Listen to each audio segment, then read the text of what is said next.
Hey, buddy. Hey, everybody. Welcome back to the channel. John here and Brian. And you got a bunch of toys out here on the workbench. Toys and tools. They're called tools. Tools. Yes. Okay. You got tools out here on the workbench. And so, what are we going to talk about today? Torque. We're talking about torque. Okay. And torque wrenches, more specifically, and why we should be torquing our bike bolts, and how we should torque our bike bolts. Sounds good. So let me jump on the other side of the camera. We're going to jump right into this, and you can show us what you've got laid out here as far as different types of torque wrenches, and then we'll talk about why it's important and how to do it. How's that sound? Sounds good. Cool. So, Mr. Engineer, what are we looking at here? Well, we got a bunch of different torque wrenches. I will say only one of these is mine. The rest of these are all yours. All your extra torque wrenches to go with your Dura-Ace pedals. There's essentially two different types of torque wrenches. There's the clicky type, which, like you said, this Pedro is one of your favorites. It is. And then there's, I'm going to call the beam type. I think that's the general. Yep. Mm-hmm.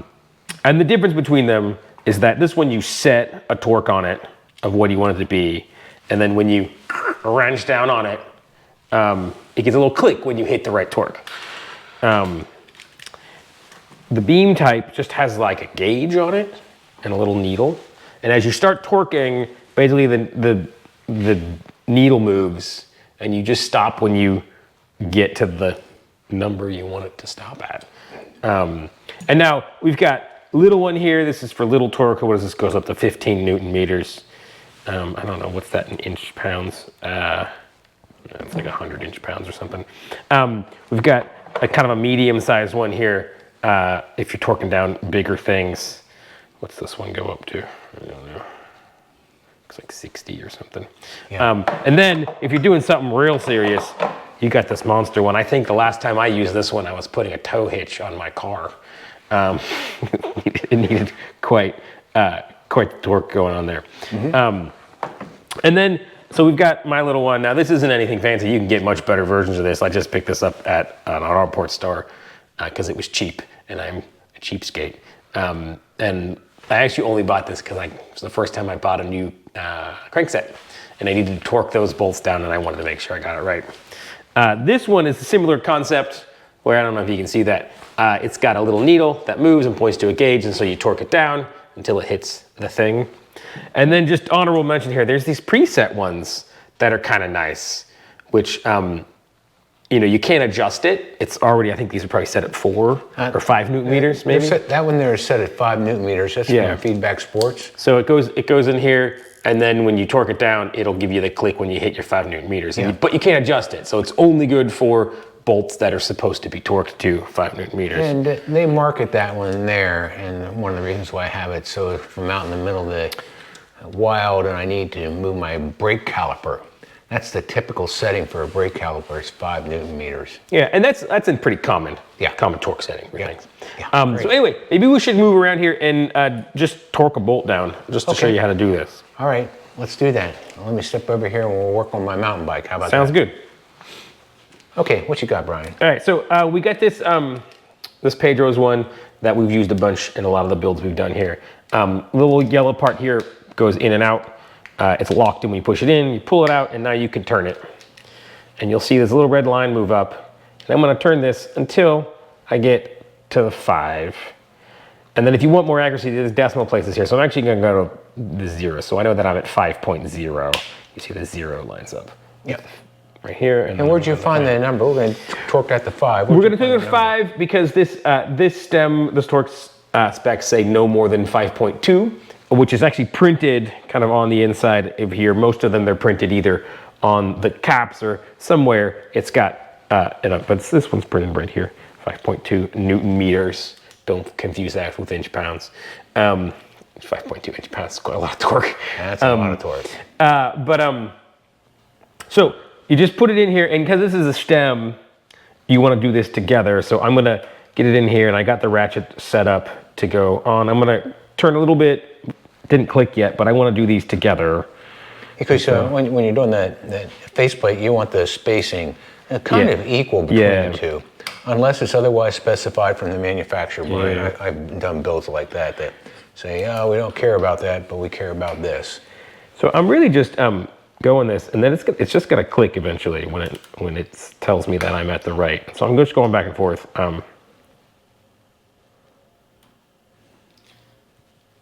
Maybe that feels.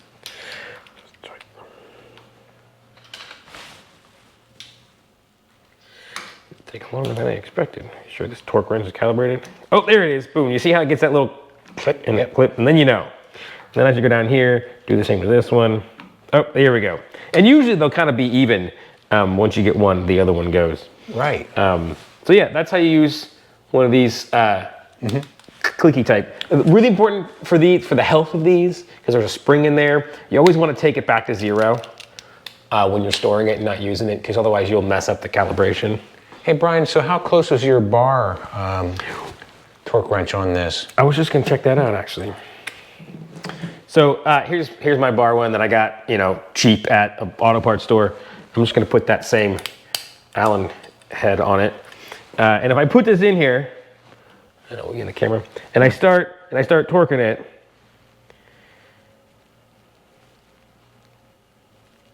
So now I'm almost, oh, okay, it started moving it. Yeah, it's pretty close. Pretty close to 5.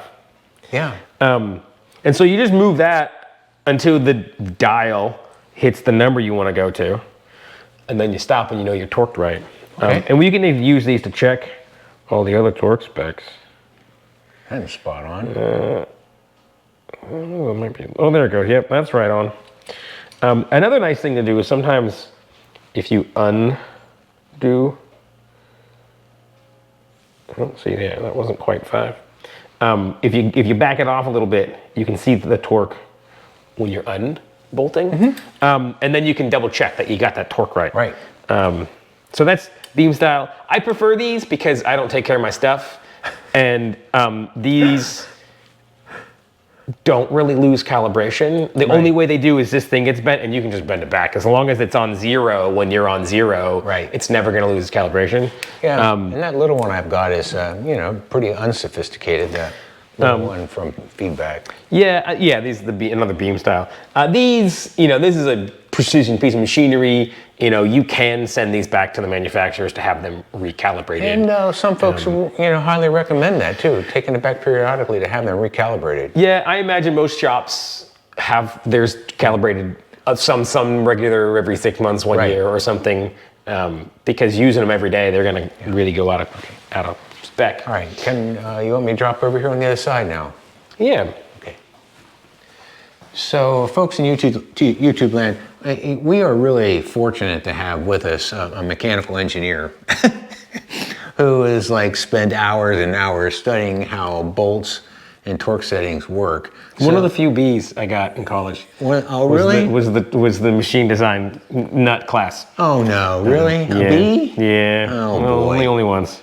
Okay. All right. So let's see. What do you got there, Brian? Well, this is just a visual aid here, and just a bolt with a nut in it. And my middle school class we're doing simple machines, and so this is a screw, right? It's got threads on it, and the thing about what a screw does is it turns twisting into linear motion. So if I keep twisting this, you'll see it pop out on the other side, past my finger somewhere. There it is. See? So when you twist a nut, this sounds like something you should just know. You twist a nut, it moves sideways. And so that's really what bolts are doing, is they're turning a twisting into a squeezing. And that's why it's really important to get the torque right, because based on the geometry of the threads and how it was engineered, how hard you twist it is how hard it squeezes. Yeah, so what happens in the case of, and here's a good image of that, Brian, of what happens in the case of over torquing a bolt? Yeah, well, you have to realize where all that force goes, right? So if we got a picture maybe we'll put up here, where you've got friction from the head of the bolt, and you've got stretching in the bolt, and you've got friction on the threads. Those are where the force goes, right? So you're either stretching the bolt, you're doing friction on the threads, or you're doing friction at the head. And what happens is if you put more torque than the threads were designed to take, now your threads have more force on it, and they will either bend or shear off completely. And that's just the bolt. That's not the thing that you're clamping on. So if you over torque a bolt, you can wreck the bolt or wreck the threads, such as the nut or whatever it's going into. That can bend. And sometimes on a bike, this is a thick nut. Yeah. sometimes you only got like 2 threads on like a water bottle boss or something. Well, here's some images, Brian. Yeah. Here's one image of a faceplate that's been broken. And here's another image of a water bottle boss that's been stripped out on a carbon frame. And here's another one. Someone over tightened their seat post clamp on a carbon fiber high-end road bike. Yeah, I mean, so that's the other thing. So over torquing a bolt can wreck the bolt or the nut part.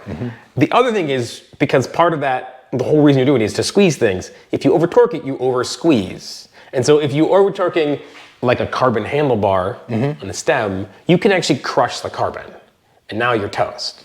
Yeah. If you over torque a water bottle cage, you're pulling on the carbon frame more than and it can pull it out. Because there's just a little aluminum nut in there. Yep. That's just holding it. It'll just rip that right out. And then there's other parts where, like, if you're over torquing axles or like through axle bolts, or like if you're rebuilding a hub, you can squeeze your bearings too much. If you're over torquing your headset cap, you're putting too much load on the headset bearings.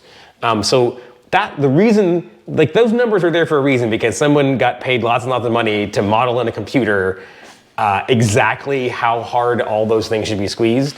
Right. And if you're over squeezing them, then you're gonna break them. Like we say, tight is tight, too tight is broke. On the flip side, if you're not tightening enough, then your clamp's not gonna hold. Your handlebars are gonna slip, your seat's gonna slip. Your axle's gonna work its way loose. I don't know if you ever have a water bottle cage work loose because you didn't tighten the water bottle. But I've had that before, where I just like finger tighten them and forget. Probably once or twice I'll look down and my water bottle cage is rattling around because I didn't tighten it all the way. Something you saw me do last week when I was putting on the new cleats on my shoes. Remember, I put a little bit of lubricant on there too, because that helps with this process too. That's another thing, is that if some of them are spec to do it or not. But if you lube your threads, you're removing some of that thread friction, which I think is really important if you're assembling something that's not new. Okay. Like if you have a brand new shoe and a brand new cleat, the nut is clean, but if it's old, like let's say the shoes are old, the threads on the shoe aren't perfect. You're gonna get more friction. A little grease on there gets rid of some of that friction, so the clamping force is what it needs to be. Yeah, works better than that. Well, Brian, this has been a fascinating PhD study level. Hardly. We didn't even talk about frustrums. We didn't talk about what? Frustrums. Okay, I don't even know what that is. But we showed you some of the cool tools that we like, and hopefully it was helpful. And some of them are expensive and pricey, and some of them are less expensive. I know I have my preferences when I'm doing a build. But yeah, you can even get more expensive than these too. Oh, there's digital ones? Yeah, there's digital ones? Yeah. And that'll beep at you when you hit it? Yeah, but they are pricey, buddy. Yeah, I look at those. Expensive. Yeah, cool. All right, folks, hope it was helpful. So don't get all torqued out of shape, but make sure you go and do the standard YouTube stuff like, subscribe, and notify so you know when our next shenanigans are coming out. Yeah, and let us know, was this helpful in demystifying torque, or was my ramblings make it worse? Or is there another bike maintenance thing that you don't understand? You hear it thrown around a lot. Yeah. And, And we could toss that out let too. us know down in the comments. Maybe we can have a conversation about it. Cool. Well, now go out and ride and have some fun and keep the rubber side down. All right. Bye, y'all. Bye.